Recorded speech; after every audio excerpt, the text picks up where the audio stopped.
Vamos lá, vamos começar com muito carinho esse assunto tão importante. É tão importante falar de posse, propriedade, é objeto de confusão. E muitos advogados, advogadas, corretores, operadores do direito.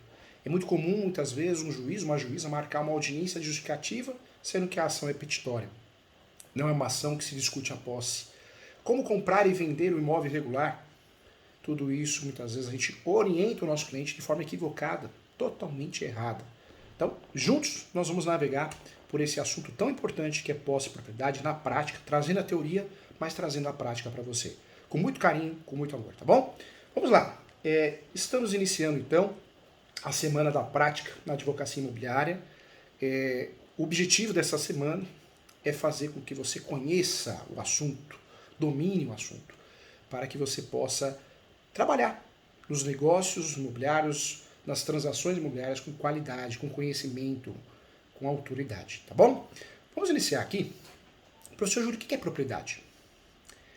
Nós não podemos chamar de proprietário aquele que tem um contrato de gaveta. Não podemos chamar de proprietário aquele que tem uma escritura pública não registrada. Não podemos chamar de proprietário aquele que tem uma carta de adjudicação, uma carta de arrematação, uma ordem judicial, uma sentença com a partilha de bens, divórcio e partilha de bens. Não podemos. O único documento que prova a propriedade no Brasil, é a certidão. Certidão de propriedade. Ou certidão de matrícula. Também chamada de certidão de transcrição. Nós temos a Lei de Registros Públicos, a Lei 6.015. A partir dessa lei, deixamos de usar a nomenclatura transcrição e passamos a usar a nomenclatura matrícula. Isso, para ficar didático, vamos lembrar do CPF, do SIC CPF. Lembra disso?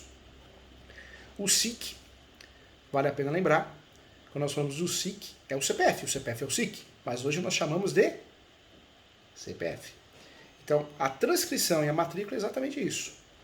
Nós temos a mesma nomenclatura, na verdade, mudou o termo, mas o mesmo sentido, a mesma interpretação. O único documento que prova a propriedade é a certidão de propriedade, seja a matrícula, seja a transcrição. Já ouvi muitos boatos absurdos, hein? Ah, professor Júlio, a minha cliente não pode fazer uma ação petitória, ação de registro, porque ela não é proprietária, ela só tem a transcrição no nome. Se ela tem a transcrição, meu Deus do céu, ela é proprietária, ele é proprietário. Porque a transcrição e a matrícula é a mesma coisa, só mudou o nome, mas é a mesma coisa, é o mesmo documento. É claro que a matrícula é muito mais, como nós temos algo novo na matrícula, mais recente, mais completo.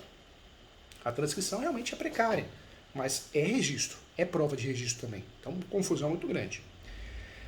Quando nós falamos de proprietário, tem que ter o seu nome no cartório de imóveis. Não adianta ter o seu nome na escritura pública. Tem muito advogada, o leigo, corretor de imóveis, corretora, que o sujeito mostra a escritura pública e ele fala, legal, está regularizado o imóvel.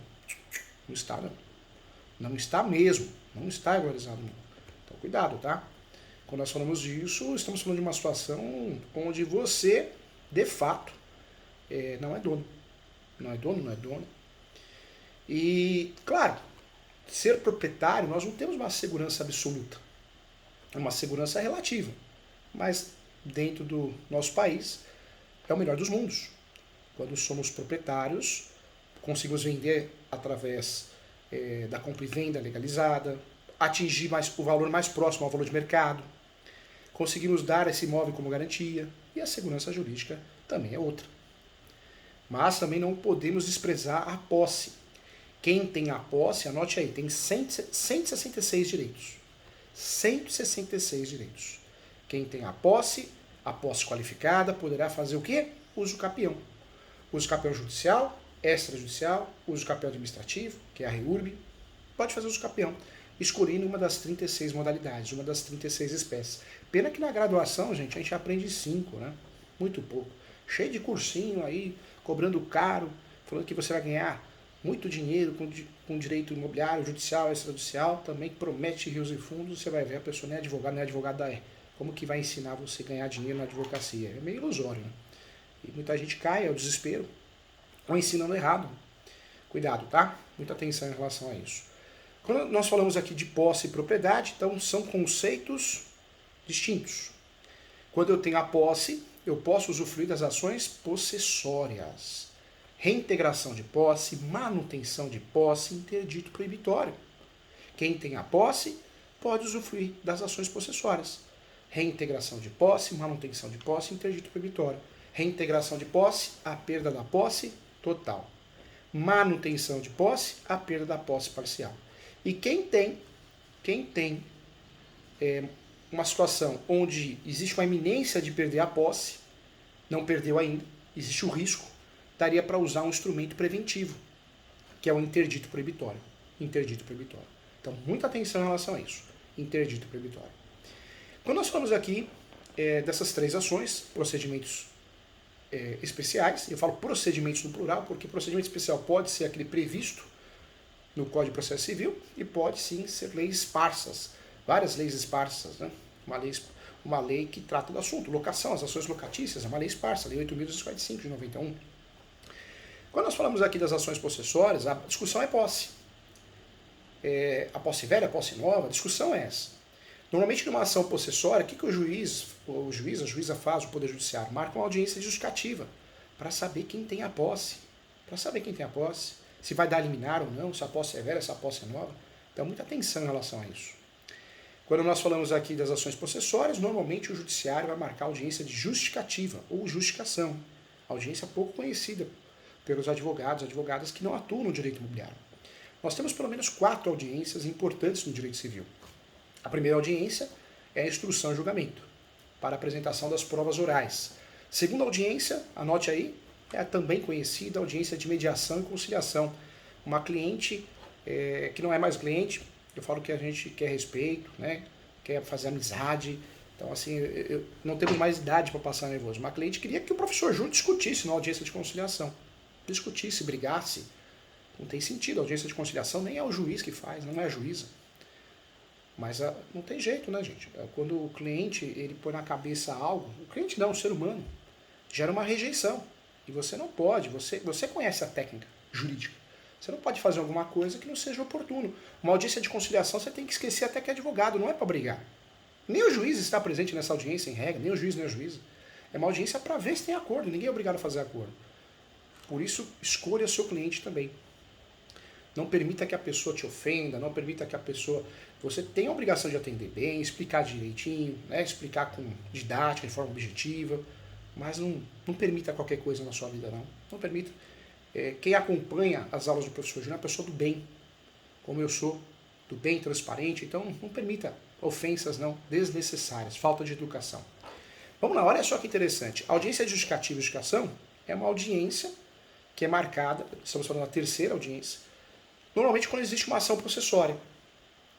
Uma ação de reintegração de posse, manutenção, é muito comum nas ações possessórias. E é uma audiência que não é comum nas ações petitórias. Por isso você que é advogado, advogada, está assistindo a nossa aula, se o juiz ou a juíza, o Poder Judiciário, marca uma audiência de justificativa ou justificação, sendo que a sua ação não é possessória, é petitória, tem algo de errado. Tem algo de errado. Porque normalmente não vamos marcar. Quando a discussão é documento, propriedade, o ideal é que não seja agendada a audiência de justificativa ou justificação. Porque a discussão não é posse, mas propriedade. Quem tem o registro? Tem até a súmula 487 do Supremo que diz que numa discussão de posse prevalece o domínio. Então, cuidado. Hein? Infelizmente, eu sempre falo que esse assunto posse e propriedade não é um assunto muito desconhecido somente para os leigos, mas por muitos advogados, operadores do direito, defensores, procuradores, juízes, julgadores que fazem confusão. Então você precisa dominar esse assunto para não ser enganado e não induzir o seu cliente a erro. Hein? Muito cuidado em relação a isso. Vamos lá. Deixamos de lado então as ações possessórias, reintegração de posse, manutenção de posse e interdito proibitório. Lembrando que nas possessórias cabe o pedido de tutela antecipada, ou seja, liminar para a desocupação. Liminar para a desocupação quando a posse é nova, menos de 1 ano e dia. Quando a posse é velha, normalmente não tem. Aí o deferimento dessa liminar. Outro detalhe que eu trago para você, é comum nessa ação você pedir o arbitramento de aluguel, ou numa ação autônoma, depende de cada caso, depende do estado que você está advogando. Então, fique atento em relação a isso. 3 ações possessórias, hein? Reintegração de posse, manutenção de posse, interdito proibitório. Aqui se discute a posse, não, jamais a propriedade, ok?